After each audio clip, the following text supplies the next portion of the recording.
This Week in Innovation. Today's podcast is a recording from a recent Clubhouse room I did with Wendy Shlensky, AR Maven at Canopy Communications, and Beth Torrie, owner of Torrie Communications. We discuss how a founder can maximize their time in a vendor briefing. It's a great discussion about the ins and outs of a briefing from both the analyst and the analyst relations perspective. Listen for tips to kickstart your AR program.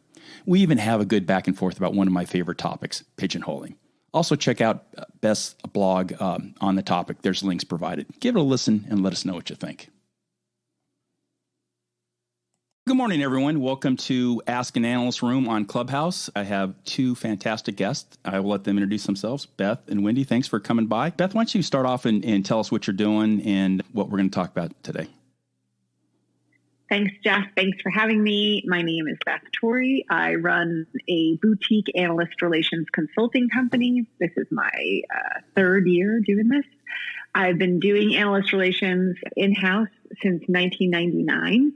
I love analyst relations. I love to talk about it. And I love to work with startups, and digital experience companies are my favorite categories to work with. I love to grow programs. And I really like to implement best practices along the way. And so that's something that Wendy and I love to talk about. Right, Wendy? Absolutely. I will introduce myself. I'm Wendy Shlensky. I have been in analyst relations for over 17 years and have been on my own firm for the September marked 5 months. So I'm new at this, but so far so fantastic. And especially with Beth as a fun collaborator on these kinds of things. One of the things that I really like to do for my clients is help them transition from no analyst relations to we're hiring an analyst relations professional. Can you get us up to speed?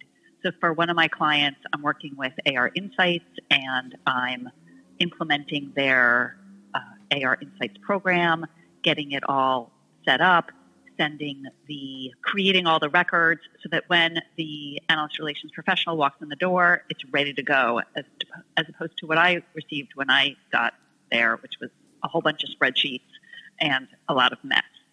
So I hope they will be super happy when they join and everything is extremely organized for them with a giant list of action items for them.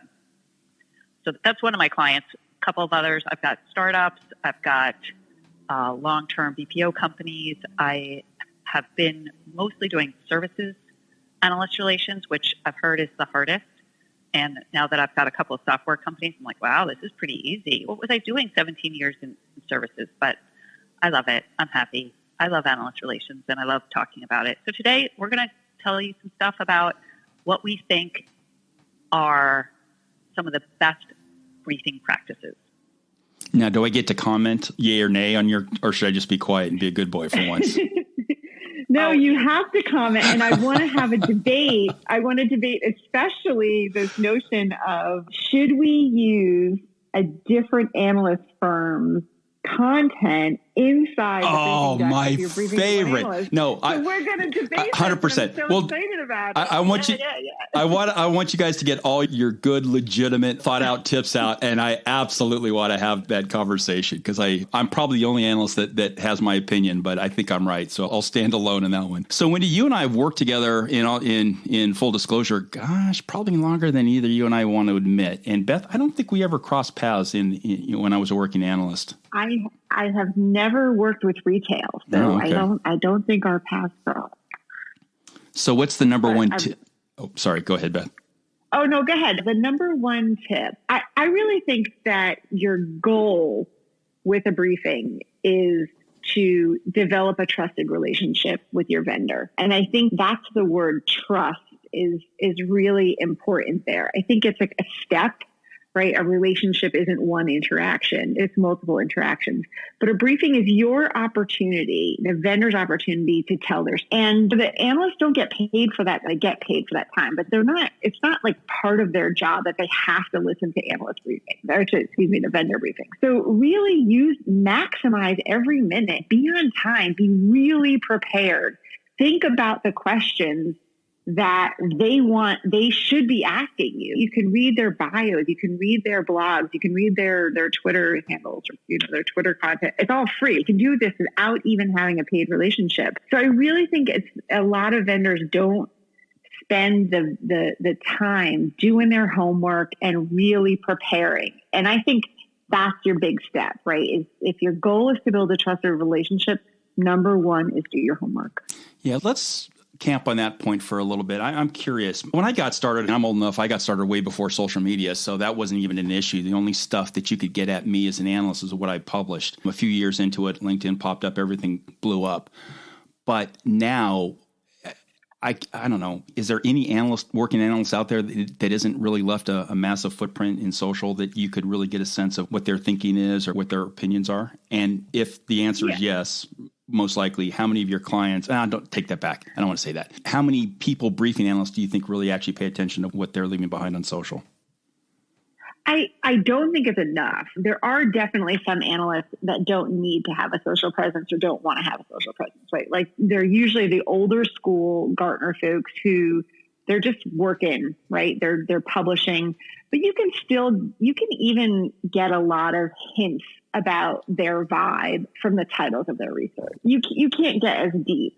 But if it's there, I do think it's important to do as much research as you can, and at least look at where they went to school. Look at what as much as you can. Did they work at a vendor before? Because analysts that have worked both sides of the house, I think can really provide a totally different perspective than ones that, for example, a lot of Forrester analysts grew up in the research world. That means they have no hands-on experience.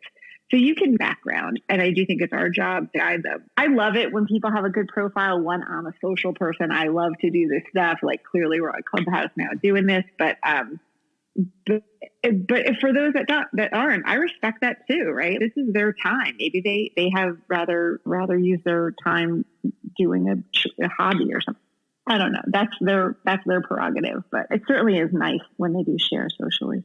Well, when I started at Gartner, 1998, obviously that was before really social, but we were not encouraged to be quoted in the paper. If you guys remember, well, you're too young. Both of you are too young to remember back then, but you literally had to almost get an act of God to be allowed to be quoted in the paper. And then, what was it? I think it was 2002 or 2003. All of a sudden, one of the previous CEOs realized Forrester was being outquoted by us like 100 to 1. And he asked the question, why is that? And we all said, you don't let us quote.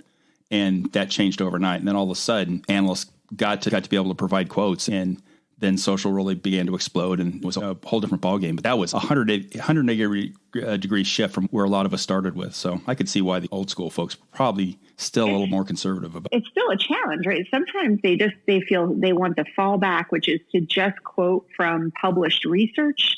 And they put a lot of barriers in the process to make it as complicated as possible, where your media folks really got to work hard to get those quotes, whereas Forrester makes it easy. And the little firms, the smaller independent firms, are fantastic at this. Like they can be in press releases, they can be ready for the press when there's an announcement. You can pre-brief them. But Gartner has just such an amazing brand and is so well known globally that it's worth it to fight for it. I want to pick up on one word I heard you say, trust, in the briefing. I believe that. That was always my deal. I worry that maybe is quite as common as it should be.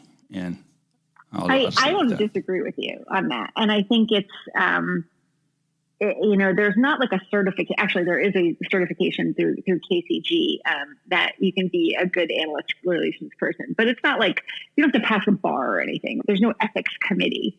But you have a long-term relationship with your analyst. And even as you go from vendor to vendor, or like now what Wendy and I are doing, those folks need to trust me. So one, being responsive. If you can't get something done or you can't get them the reference that you promised them, you got to close the loop. And I think they'll respect you more for just getting back to them. But also like things like numbers. This is a really important part of our job, is like when and how and where to share numbers. And for private companies, you got to be really careful about what you're doing there, and being truthful is just incredibly important. And sometimes internally that means fact checking your own finance team and saying, nope, I want to see audited. And I've heard Gartner analysts crack down for private companies. Now they're only looking at audited numbers, which is a big change, right? Like wow. used to be saying, yeah, we're close to 20 million. And they're saying, nope, I want to see audited numbers. And I was like, this is a good, strong move, because I think some vendors skate by with these vague statements. Wow, that's a major shift, because back in the early part of my career, it was really, are we closer to 10? Oh, you guys probably remember this. Are we closer to 10 million or 5 billion? Okay, 7, you play that game, you look for quotes. Obviously, most of us are connected to an awful lot of salespeople. You do the back channel, but I never thought of asking for audited. Most of my startup clients, I would think, would probably just pass on that. Yeah, that's your prerogative too, right? Also, there's a huge shift now with, it used to be on-premise licenses, and now SaaS is different, right? Like the numbers game is almost different. And so I don't think there's this expectation that a startup is going to have 20 million in sales its first year. Like, I think SaaS is a different animal from a revenue perspective. I think it's more important to be honest. If you are going to give a range, make it your real range. Right? Because also you're throwing yourself under the bus for your next quarter or your next year if you overestimate for this year.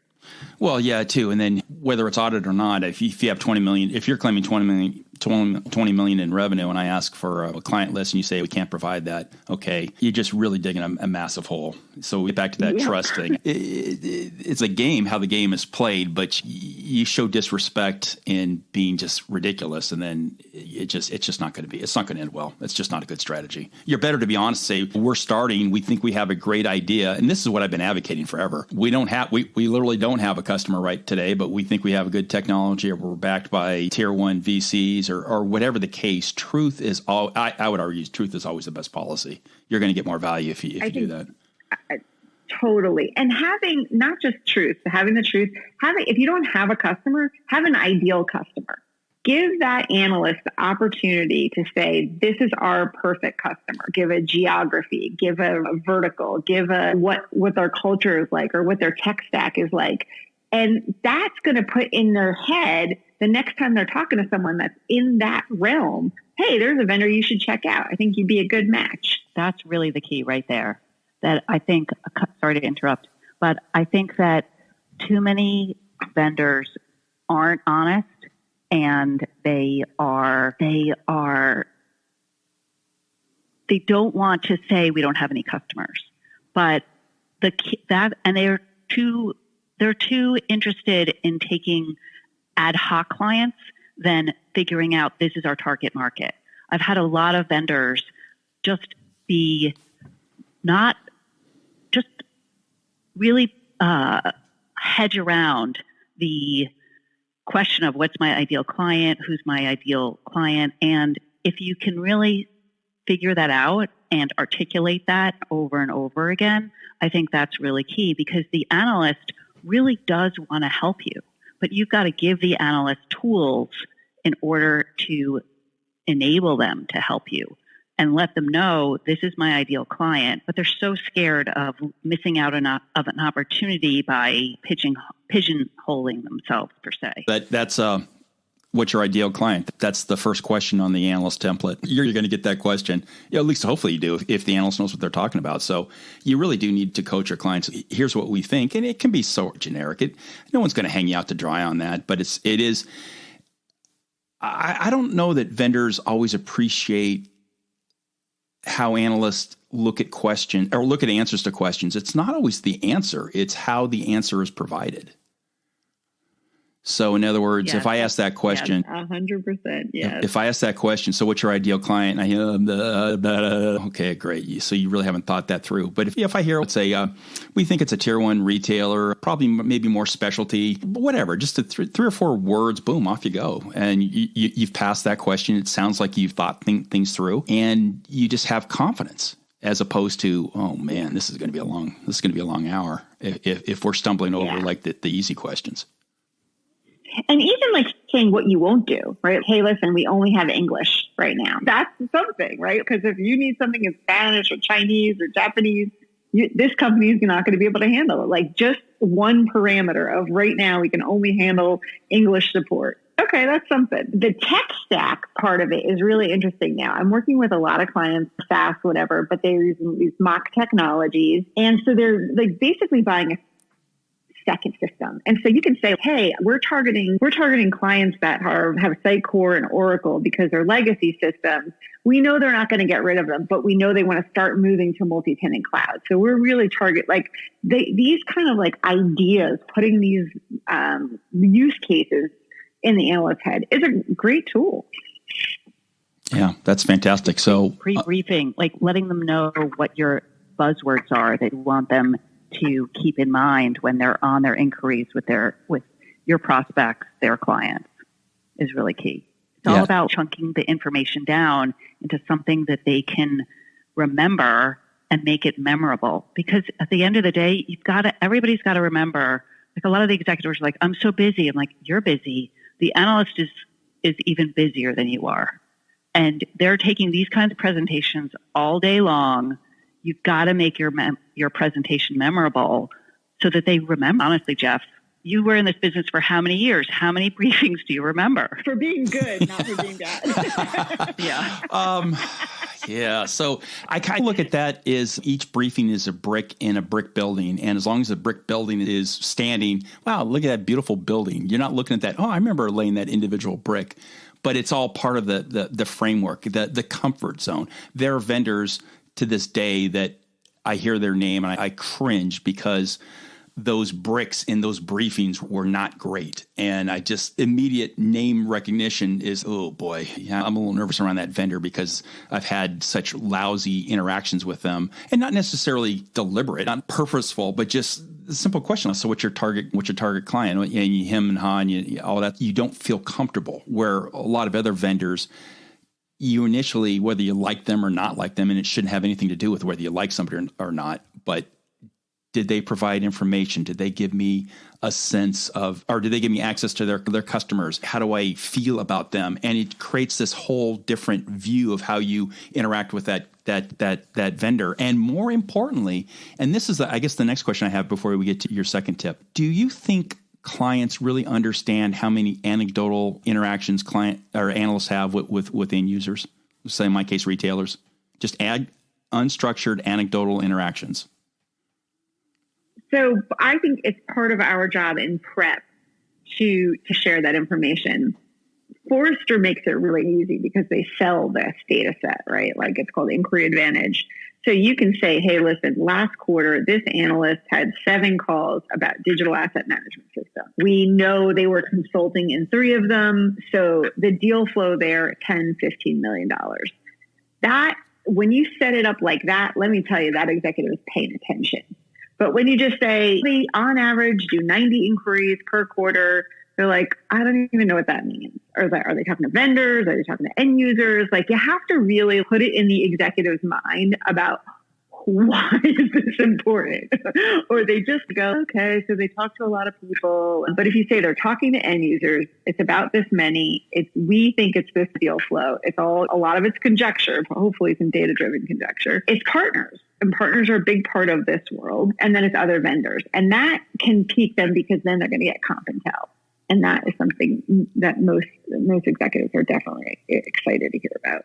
Wow, I didn't know that was the product offering. That's brutal. Whoa. It's kind of cool, actually. It's really cool. From our perspective, we really like it. Holy smokes. I mean, it's a lot of data. It's tons and tons of data to go through, and you've got to be really savvy on how you go through it. And they scrub it, so it's not identifiable.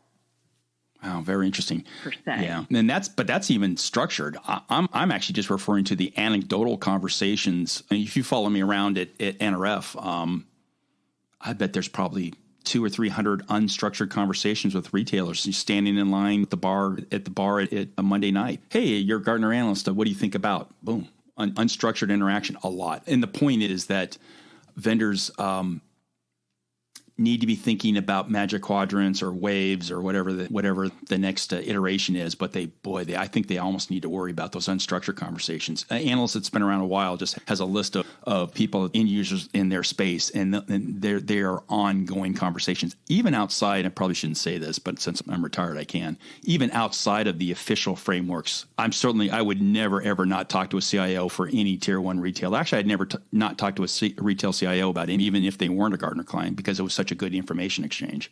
And so if somebody, and usually the reason a retailer's talking to an analyst is there's something on their mind. There's a purchase to be made. There's a vendor to be fired. So it's not, hey, how's your dogs doing? I saw you were hiking with them last week. It's always usually, what do you think about this vendor or that vendor? That's something I'm not always sure the vendor community understands, the unstructured aspect of the job. I think a good analyst relations person does, and they're good at articulating that. But go ahead. I think there's also a lot of analysts that aren't that good at that kind of stuff. Yeah. And I think we're seeing a lot more of them from Gartner these days. They don't have 20 years experience, right? Like they're just coming at it from a very different, and they really follow the rules about how much interaction they have. I definitely think like the folks who talk to VCs, I think they're having a lot more impact than previous, right? There's definitely an influx now of the impact of analysts on the investment community in general. But I don't think it's well understood. I think there's not a lot. When you find an analyst that's that good, you do know it because you're nurturing them the hell out of them because they're so strong in the market. There's not a lot of analysts like that. Maybe a couple per vertical or through area. The other challenge is Gartner, I know Gartner specifically, has clamped down on the availability for analysts to do that. Like I'm thinking of one particular analyst who used to meet regularly for casual lunches with VPs of marketing, et cetera, and it's very challenging for them to do that right now because of the way Gartner keeps track of their time and how many inquiries they get. Forget about COVID. Before COVID, they just had a lot of trouble. And if an analyst wants to spend time with you on their free time, wow, you did something good, but it doesn't happen that often. Yeah, it's such a good point, Wendy. Even with fast time, even when you're willing to pay for it, that unstructured time, they're still clamping down. Like they don't want you don't want us doing this. No, they don't. I am glad I'm retired from that side of the business. That was great. 25 minutes on tip 1. So we might have to be a little briefer on tips 2 and tips 3. What's the second tip you'd have for a vendor? And when you need to find something out about X vendor, you're searching by their name. And if their name isn't in the title of the deck, it's a lot harder for it to come up. So I've always said you've got to put the vendor name in the title of the briefing deck. And the Am date. I wrong about that? Yeah, on the date. Oh, the date. An analyst should be making sure, depending on how they organize their files, but in the MMA world, the oldest saying is never leave it up to the judges. In other words, don't try to finish your fight. Same thing. Name, date. Let's see. When I deleted all my files, as I should have when I left Gartner, just going through some of them, a lot of times they were properly labeled. Sometimes they weren't. If things get busy, boom, you just save it, whatever, and all of a sudden you end up with 400 files from vendor ABC, and it's like, oh shoot, which was which. So yeah, make it easy to do the right thing, I think, is probably the way to classify that. So nice, tight, simple naming architecture, vendor briefing, which is different than an inquiry. So yeah, vendor briefing, company name, vendor briefing, and date. Yeah, good stuff. I like it. I'm glad you agree with me. And you added date. Sometimes we forget about the date. Yeah, just ask any analyst if you could just look at their file under whatever vendor, and just when the company used to work for, I probably would have from that company. I probably would have had at least 50 to 100 files. At least. That's true. We had so many different verticals and horizontals. Yeah, absolutely. Oh, and that'd be the other thing too. What's the even if it's let's say IBM or Oracle has so many different products, or Microsoft, all these companies, they all have so many different products that are appropriate to the analyst. So is it merchandising, supply chain, whatever? You don't want to have too long of a thing, but maybe what the briefing is. That's true. Microsoft cuts it off anyway, so you can't. Yeah. You don't want key information for sure. That's good stuff. Exactly. That's great. Now, since we're talking about files, my biggest bugaboo always was and still is sending a PDF versus a PPT. I assume you guys all wanted to send PDFs. What's the current thinking on that? I'm a PDF person. Yeah. We are PDF people. Okay, I hate that. I hate it. Is it because you want to put the notes 100%, on the bottom of the slide? And I want to delete all the leading providers or whatever. I want to take my notes on that document. So when I go to look at that document, I can remember what the heck I talked about. as opposed to having a separate sheet or whatever, where it's 100% of the time it's going to get separated. I would, if an analyst said to me, listen, I want the PowerPoint, I would share it with them. But we're using Google Slides now a lot. I guess you could still download a PPT from that. If someone asked me for it, I would wager that 95% of the briefings I do, they never open the file. Wow. Really? Yeah. Interesting. I think they store it. If they have to go back and reference it for something else, but I think these folks are slammed, and you get that one 30-minute opportunity, and this is another trick, right? We can actually call this tip number 3 in being conscious of time. You can do an inquiry to get feedback on your briefing. And that's how you get the analyst to open up your deck, relook at it, and give you positive and constructive feedback. And I think this is a really important thing to do, because then your takeaways, what did you want to educate the analyst about? Did they remember that? Or did they remember like the vendor was, 10 minutes late, the deck was 72 pages long, or did they get something good out of it? And what was the good stuff? Because then you can iterate too. And that's a really powerful inquiry tool. So that's tip number 3, and follow up.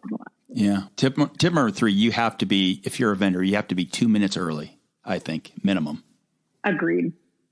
Better 5. Especially with all the WebEx issues that we have these days, right? My AirPods are, constantly going on my MacBook from my PC. Like, that stuff just shouldn't be happening anymore. Like, we need to get there early, and we need to be prepared. It's an important part of the job. Yeah. So clearly, if an emergency, we get it. But So for me, it's not only just being prepared and being courteous. It's also that unstructured 2 or 3 minutes of gab that is available, which is, most of us, I think, tried to usually get to a call at least a couple minutes early, and then you can book a bits. And I don't know that people don't appreciate how important that is, to be able to have unstructured conversation before you have a structured conversation.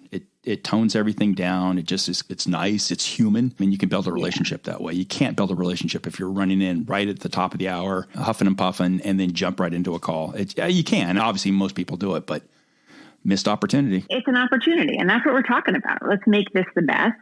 I was on a briefing last week, and it was one of the GML analysts, and I said, we were talking about COVID, and I said, oh, my kids started school, and we've already gotten, 2 calls, one from each school, that there's a case of COVID.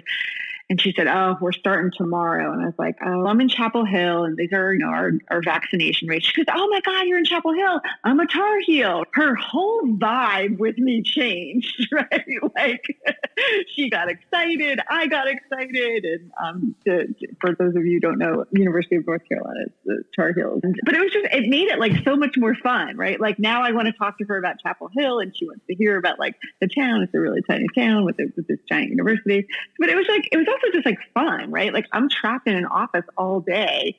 To have a few minutes of a fun conversation makes the world better, I think, for her and for me, right? Like, she got to talk about her kids going back to school, and I got to buy my executive, who was running late, a couple of extra minutes. Yeah, that's another that's really a great story. Yeah, I love making those goofy connections, or not even goofy, but just connections that are separate that you bump into. When I'm traveling in Africa, or even down in Latin America, I do all the things you're not supposed to do. I put on a San Francisco Giants hat, or like a Warriors jersey or something, not jersey, but a shirt or something. And the reason I do that is I bump into people like way away from home, which will make that connection. And I know I'm like a giant potential terrorist target, but boy, I've had some fantastic. In Senegal, somebody recognized my Warriors shirt, and we out on the beach just chatting about that. Britt helped me out massively in the UK, getting on a train because he saw my Giants hat. So same exact concept. Anywhere where you can make a human connection, I think, and that's where, in my observation, executives that really know what they're doing, try to make that connection. It's a business. That's not going to buy anything per se, but it just makes the whole interaction just a little more interesting. And if I think back of the best executives I've interacted with, a lot of them were pretty intense relationships, as is appropriate. But I also knew an awful lot about them, and they knew a lot about me too over those years where this is the game, this is the business. I don't have to be rough on you, but I have to be aggressive in my questioning, and you have to be aggressive in defending it. But it doesn't mean we don't know about the backstories. That's a huge opportunity. I hope your clients really appreciate that. Wow. So great. It's good to be human. Whenever possible. So do you want AI is doing that? Yeah, not yet. Let's hope not. I just had a conversation last night. There will be a pod about AI. I'm not sure if I'm excited or nervous. Probably some of both. Where we're moving to. So you want to debate the how to present analyst data? Yeah, I do. Yes. Okay. So for everyone, because this is now, I think we've had this conversation 2 or 3 times in your room, which is fantastic, by the way. Your Clubhouse room is fantastic. Go ahead and set it up, and then let me respond. Okay. You've got a piece. I've got a piece too, Beth. Okay. In a briefing, sometimes vendors will want to put in a chart from an analyst firm. So for example, I'm going to be briefing Jeff, who was a Gartner, but for this scenario, he is currently a retail analyst at Gartner. And so I decide to take an awesome graphic from Brendan Witcher at Forrester, who's super knowledgeable retail guy, and put it into this deck. Now, as an AR person, I've always been told huge no-no that analysts want to form their own opinions. They don't want to see and it's bad form. You're not being respectful. They said, oh, I would never show Oracle's graphic to Microsoft, something like that. So that's how I would set it up. Like how, and you're saying, no, hang on, Beth. So Wendy, what's your take on that? So wait, I actually have the same take. That's what I was told. Okay. I have the same take. I have heard executives try to use, like they'll show like a Gartner Magic Quadrant to a Forrester analyst or vice versa, and try and use it as leverage. Like Gartner says we're a leader. How come you don't say we're a leader? See. That's interesting. Okay. And try and do that. I disagree with that as well. My other tip that's related to graphics is, and you can tell us what you think, is to use the same kind of graphics the analyst uses in their research. So if your graphics in your research are triangles, make your graphics triangles. If your graphics are circles or bar charts, use bar charts or circles. So whatever, because my understanding is the analyst is used to seeing their data presented a certain way. So when you present your data in a similar way, it automatically jogs something in the analyst's brain, and they're more likely to remember it. Wow, that's 4D chess right there. That's a new one on me, but it makes sense. So here's how I'd respond to what you both have said, and it's probably exactly the appropriate way how you're approaching it. I completely disagree with that. Here's why. One, and this has happened many times where I'm sitting in a room and it's a private briefing. So it's not like a general briefing or something or a press conference. It's a private briefing with me. And I'll use Paula as an example because we're both friends now. But I would occasionally see, somebody throw up some AMR data or had Paula's name or somebody else's name. And it's going to kill me when I say this, but it would just give me the easiest laugh line ever because I would just look at that and go, what do they do? and you could immediately tell the really seasoned people because they just start laughing because they know exactly what I'm doing. And there were some very junior people that kind of looked disheveled. I can literally still, and this is probably 10 years ago, and I still can see this person. He's a really important retail analyst, and you can just see the senior executives. He's joking. I'm sitting there, big old cat eating grin, just laughing. And that provides a nice laugh line, and everyone kind of has a good laugh about it, except the person that sort of got made a little bit of fun of. But the real value, and this is actually serious, is I would love to see my competitors, because I'm not seeing it. Obviously Gartner doesn't buy a lot of Forrester data, and Forrester doesn't buy a lot of Gartner data. So if you want to present me my competitors' view on the market, please do, and let me take my phone out and grab a screenshot of that. I'm not going to steal steal their data, but if you're presenting it to me, that's not stealing. I went out of my way never to read other people's work, even the public stuff. A lot of times I wouldn't even sit in their presentation just because I just wanted to have my own view. I didn't want to be encumbered. If I was going to get a chance to see Greg Busick's data when I was at Gartner on point of sale, I'm absolutely going to pay attention to that. So that's the different spin to that. It's a refreshing take on it, right? I think that, again, if we had a maturity model of analysts, we might be talking about the last 10%. But I think there's so many, let's just say, less experienced analysts right now, or ones that really do have this siloed thinking about, I don't want to see anybody else's stuff, that you got to go with the 90% in your briefing. Yeah. I would say, though, and I have definitely done this, that, hey, like Forrester just published their wave. I got the published version. Do you want to see a copy of it? And then it's putting it out there. Your name doesn't have to go in some downloaded system or something like that. And I think that's totally cool. But I don't think I would put it in a briefing deck. I think there's just the savviness required here is great considering where we're at as an industry.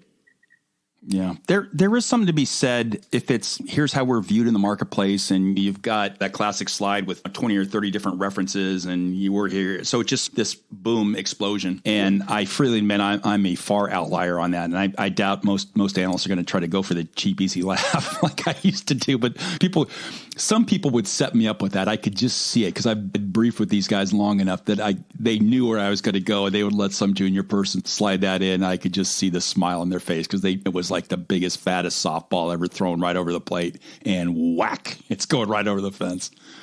Hey, so Jeff, Wendy and I came up with a question for you. Would you share? So sometimes we learn by learning what not to do. Any horror stories you want to share? Man.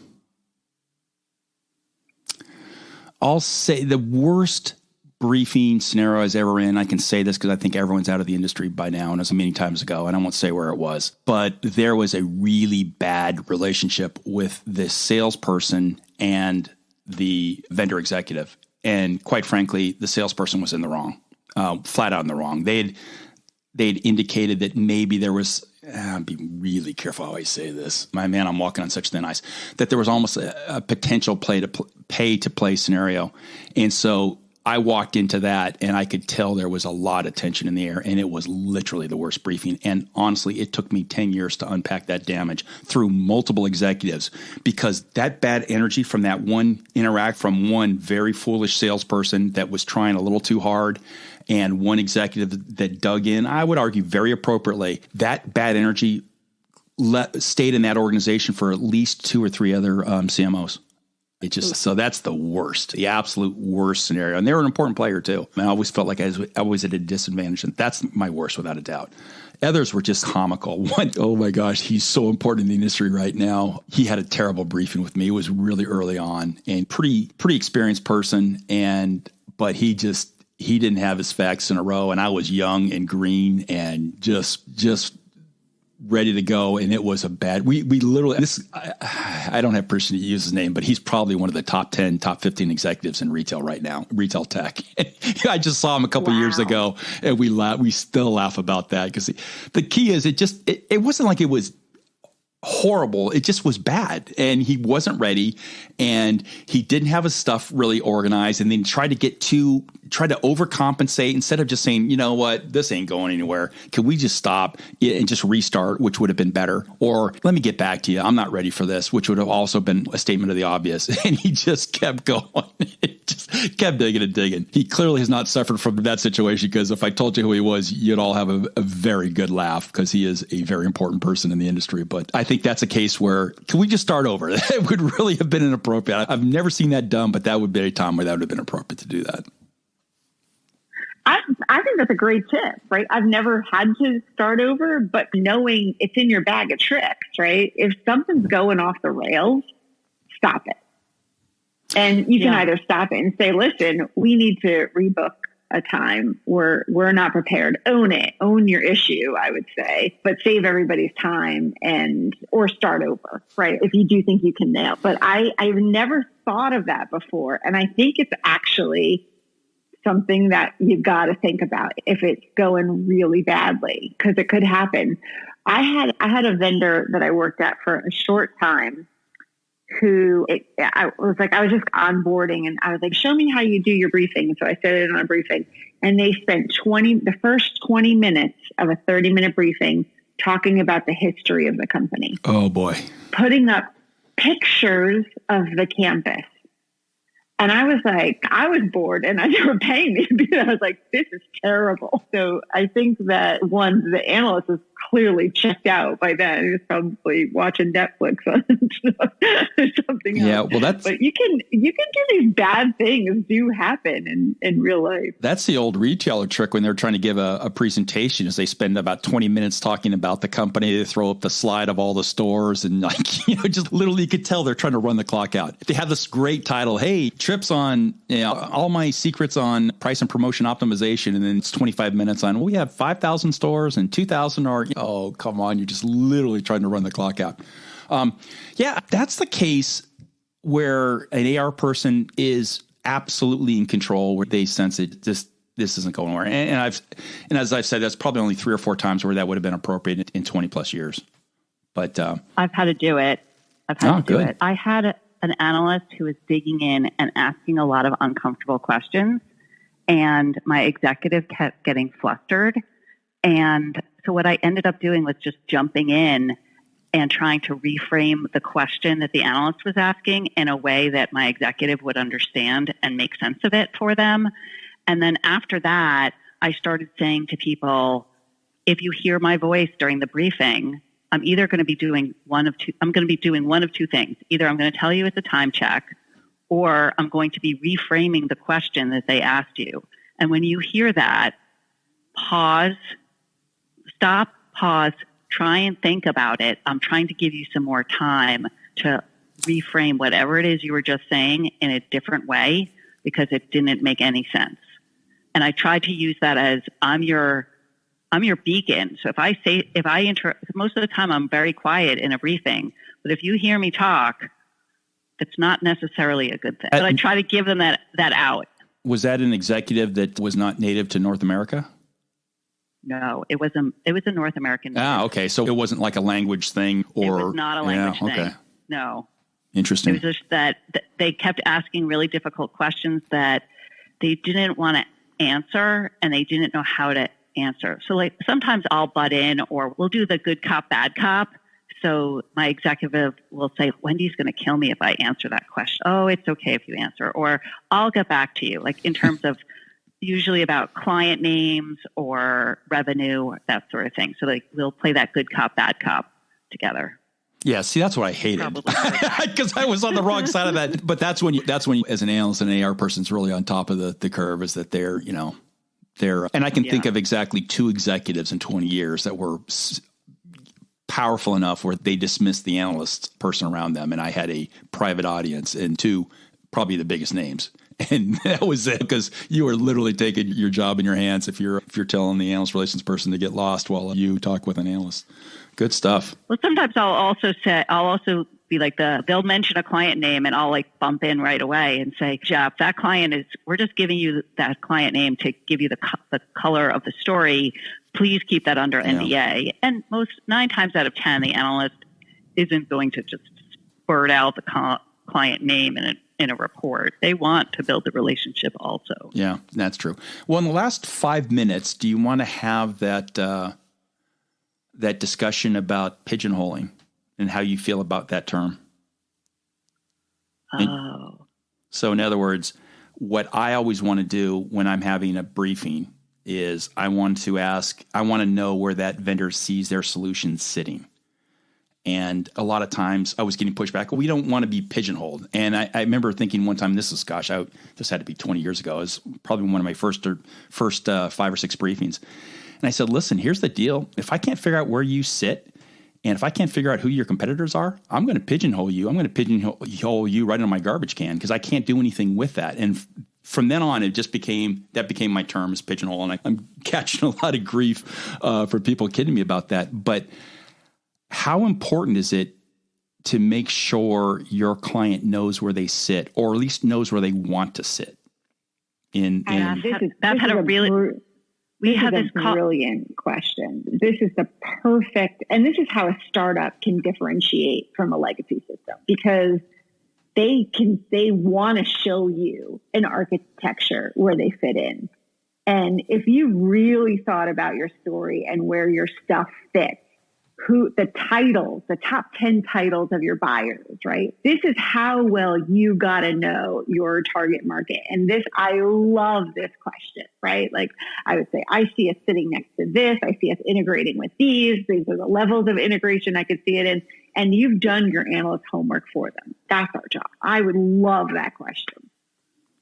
It's funny because Beth and I were just talking about that the other day. We're talking about it from a perspective of competitors. So some of the new startups will say, "Oh, we don't really have any competitors," and Beth just rolled her nonverbal eyes at me and said, "That's never the right thing to say. You've got to say, how are they solving the problem in a new way? Oh, XYZ solves the problem like this, but we solve it in this new way," as opposed to saying there are no competitors. Yeah, I think that's the lazy answer is, oh yeah, we don't have competition. There's nobody else in the world that exists doing what we're doing. And it's like, okay, you may have something unique there, but I guarantee you someone else is solving this problem. Unless it's the iPhone, right? The iPhone is the only thing I can come up with. Like, that's completely new, right? That was... Microsoft was ahead of the iPhone, though. So the iPhone wasn't even new. It was just a far better rollout. So I love your answers. I absolutely love your answers because... If as recently as last week, I had a startup when I asked that question, it's the second easiest question to ask. Who are your competitors? Where do you sit and who are your competitors? It's just standard. It literally is like the second question you ask. We think we're completely off doing our own thing and blah, blah, blah, blah, blah, or we really haven't figured out where we sit. And I want to be very respectful to the startup community because that's probably a true statement. They haven't thought through that. But that doesn't mean that's not probably the most important. If the second you start talking to analysts, you have to have thought that out because here's how we do. If you don't have a competitor, you're in a space that no analyst is going to cover because why would I do that? If there's no competitors, why? I'm just sitting there waxing philosophic, waiting for something to come by? No. But if Oracle's there or SAP's there or Microsoft or even smaller players, if they're there, that means there's space. There's already some coverage frameworks already set up. And so you want to say, I absolutely encourage anybody I work with, hey, listen, we compete with Oracle, Microsoft here. We think we're better or whatever, or we're doing something different. Fine. Differentiate it all the way you can. But if you can't give me a name of a major or even a minor player that's already there, I'm not all that interested in what you're doing because I don't have a framework for processing your information. And that's why it drives me insane when even startups don't frame in the space they're in because they just haven't thought through those issues yet. And that really needs to be something that hopefully if they bring on an analyst relations person, that's really one of the first things they do is, hey, where do we sit and who do we compete with? Because that sets everything up. What is the business problem that you're solving and who else is there solving it? Is one of the other questions that you had mentioned. That was a really good one. Yeah. Good one. Really good stuff. Gosh, this was great. Yeah, this is fantastic. I'll invite you guys back if you want to have in a month or so when I do my official vendor briefing outline. It really syncs up pretty well with what you're talking about, but it's a little more formalized, and I'll go through why I'm asking each one of those questions, being vendor revenue being one of the early ones, which shockingly, I never ever really got a great answer. But at least people understand why we're asking those questions. We're not asking them just to be obnoxious. There's literally a reason why, and you have to think through how you can somehow give some indication. North of 10 million, we're early startup. Okay, there's no revenue. Things along those lines. You just have to think through all that stuff. Thanks, Wendy, Beth, for coming. It's always interesting. If you guys want a fantastic room, I don't know, is your room, Beth, Wendy, is your room open to non-AR and analyst people? Do you want to? Oh, okay, great. Yeah, you can learn a ton. We're not just open to members. Yeah.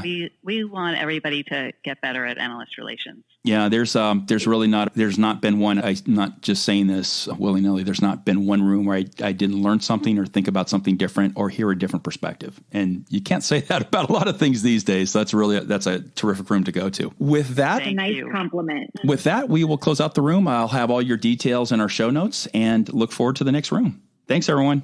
Sounds good. Thanks. Thank you. Thanks, Jeff. Thanks, Wendy. Bye-bye. Thanks, Jeff. Bye-bye. Thanks, Beth. Thanks for tuning into today's episode. For more info, refer to the pod notes below. If you enjoyed this episode, please consider giving us a 5-star rating and review. It really helps us grow. I'm your host, Jeff Roster, Analyst at Large. If you want to connect, follow us on Twitter at JeffPR or at Brian Sathianathan, or connect with us on LinkedIn.